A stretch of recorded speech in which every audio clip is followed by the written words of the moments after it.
எல்லோருக்கும் வணக்கம்.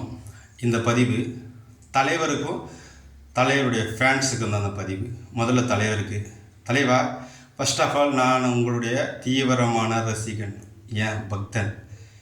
நீங்கள் ஒரு மிக சிறந்த நடிகர் தாண்டி மிக சிறந்த மனிதர்ன்றது தான் எங்களுக்கு ரொம்ப பிடிக்கும்.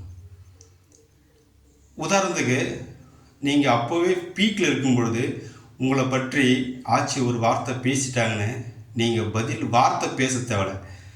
ஒரு கண்ணு காட்டியிருந்தாவே அவங்க காலியாக இருப்பாங்க. ஆனால் அவங்கள ஒரு தாய்மையை உணர்வோடு நீங்கள் அவங்கள அணுகி அவங்களுக்கே ஒரு சான்ஸ் கொடுத்து அவங்களுக்கு மிகப்பெரிய இன்னொரு ரவுண்டு வந்தாங்க சினிமா துறையில். அந்த மாதிரி நிறைய சம்பவங்கள்லாம் இருக்குது. அதெல்லாம் பார்க்கும் பொழுது உங்கள் மேலே எங்களுக்கு மரியாதை ரொம்ப கூடிச்சு ஐயா. நீங்கள் அரசியலுக்கு வருவது உறுதி. தமிழ்நாட்டில் சிஸ்டம் சரியில்லை, அதை நான் சரி செய்ய வரேன் அப்படின்னு சொன்ன உடனே நாங்கள் ரொம்ப சந்தோஷப்பட்டோம். இந்த திமுகவும் அதிமுகவும் ஆட்சியை அகற்றிடுவீங்க, கக்கன் காமராஜருடைய காம்போ ஆட்சி, ஒரு ஊழலற்ற கரைப்படியாத ஆட்சி கொடுப்பீங்க, நாங்கள் எல்லோரும் ரொம்ப சந்தோஷப்பட்டோம் ஐயா. ஆனால் சில காரணங்கள், உடல்நிலை சரியில்லை, உங்களால் ஆட்சிக்கு அரசியலுக்கு வர முடியலன்னு நீங்கள் சொன்ன உடனே நாங்கள் ரொம்ப வருத்தப்பட்டு வேதனைப்பட்டோம். அந்த துயரத்துக்கு எங்களால் சொல்கிறதுக்கு வார்த்தையே கிடையாது, அப்படி கஷ்டப்பட்டோம். ஆனால் நீங்கள் எதை தொடணும்னு நினச்சி விட்டீங்களோ அதை இன்றைக்கி தொடர்ந்து அதே துறையிலேருந்து ஒருத்தர் வந்திருக்காங்க.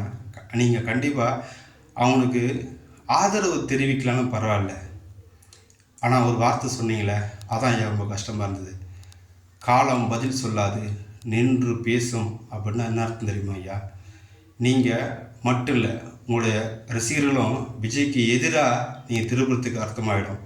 அது மட்டுமல்ல, அது திமுகவுக்கு நீங்கள் சப்போர்ட் பண்ணுற மாதிரியும் ஆகிடும் ஐயா. அது ரொம்ப கஷ்டமான விஷயம். ஏன்னா அரசியலில் நீங்கள் வரேன்னு சொன்ன உடனே உங்களை தரக்குறைவாக விமர்சனம் பண்ண எத்தனையோ பேர், சரத்குமார், பாரதி ராஜா, ஏன் அரசியலில் சீமான், இந்த சாட்டை, திமுக, ஏடிஎம்க எல்லாருமே உங்களை அந்த வார்த்தைகள்லாம் சொல்லும் போது எனக்கு கஷ்டமாக தான் இருக்கும்.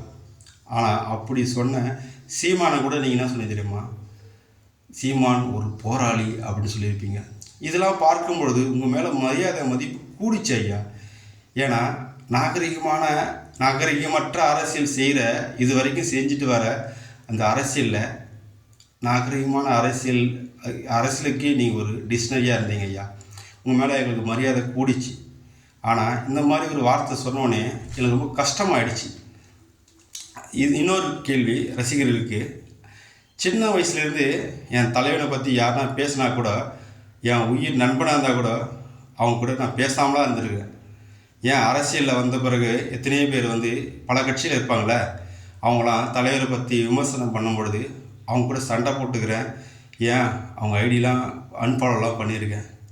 அப்படி ஏன்னா எல்லாருமே தலைவர் விமர்சனம் பண்ணாங்க. ஆனால் இன்றைக்கி விஜய் என்னவோ பெருசாக தலைவரை பற்றி எதிர்த்து அறிவிக்க விட்ட மாதிரியும், யாரோ ஒருத்தன் ஆதவ அர்ஜுனா பேசிட்டு தவறு நினச்சி என் ஓட்டு விஜய்க்கு இல்லை அப்படின்னு தலைவருடைய ஃபேன்ஸ்லாம் சொல்லிட்டு இருக்கீங்க. அப்போது உங்கள் ஓட்டு யாருக்குன்னு கொஞ்சம் கமெண்ட் பண்ணுறீங்களா? தலைவரை தரைக்குறைவாக விமர்சனம் பண்ண சீமானுக்கா, இல்லை சுடுகாட்டில் கூட சாவர வயசில் கூட அரசியலுக்கு வராருன்னு சொன்ன உதயநிதிக்கா, இல்லை தலைவர் எந்த கட்சி ஊழல் கட்சி அந்த கட்சியை அகற்றிட்டு அரசியலுக்கு வராருன்னு சொன்னாலோ அந்த ஏடிஎம்கே டிஎம்கேவா, இல்லை தமிழ்நாட்டு மக்கள் ஒற்றுமையாக இருக்கிற மக்களுக்கு பிளவு ஏற்படுத்தணும், பிரிவினை ஏற்படுத்தணும் நினைக்கிற பாசிஸ்ட பிஜேபிக்கா, யாருக்கு உங்கள் ஓட்டுன்னு தயவு செஞ்சு கமெண்ட் பண்ணுங்கள். தேங்க்யூ.